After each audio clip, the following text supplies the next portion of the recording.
Ginawa ng magulang ni Atasha noong 17 anyos pa lang siya. Viral. Usap-usapan ngayon sa social media ang isa sa kambal ng anak ng celebrity power couple na sina Charlene Gonzalez at Aga Mulak na si Atasha. Umani kasi ng samsaring reaksyon mula sa netizen ang isiniwalat ni Atasha tungkol sa ginawa ng kanyang magulang bago siya tumungtong ng 17 years old. Sa ngayon ay 22 years old na si Atasha at 5 buwan pa lamang mula nang tuluyan niyang pasukin ang mundo ng showbiz. Gayunpaman, tila nakaukit na talaga sa kanyang tadhana na maging isang artista at sumunod sa yapak ng kanyang mga magulang. Hindi naman binigo ni Atasha ang mga taong umaasa sa kanya dahil talagang kahit baguhan sa showbiz, all out siya sa kanyang mga performance bilang host ng Itbulaga, dancer at singer.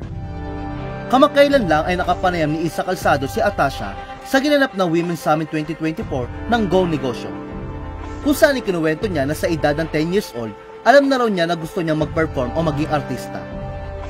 Pero isinantabi muna niya ang pag-aartista dahil isa sa mga kondisyon ng kanyang mga magulang bago siya mag-artista ay makapagtapos muna siya ng pag-aaral.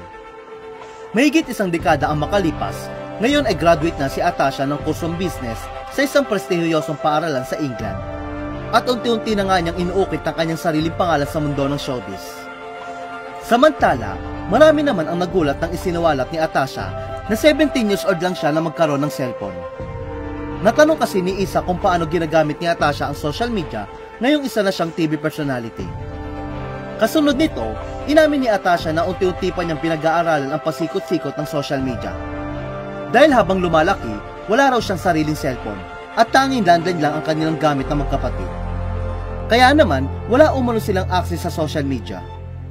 Ani ni Atasha, "I'm still learning the ropes of social media because I was only given a phone until the age of 17. It was always the landline of the house growing up, old school living. We were not really given access to social media. That's why I'm still learning the process of it." Humanga naman ang netizen sa paraan ng pagpapalaki nila Charlene at Aga sa kanilang mga anak.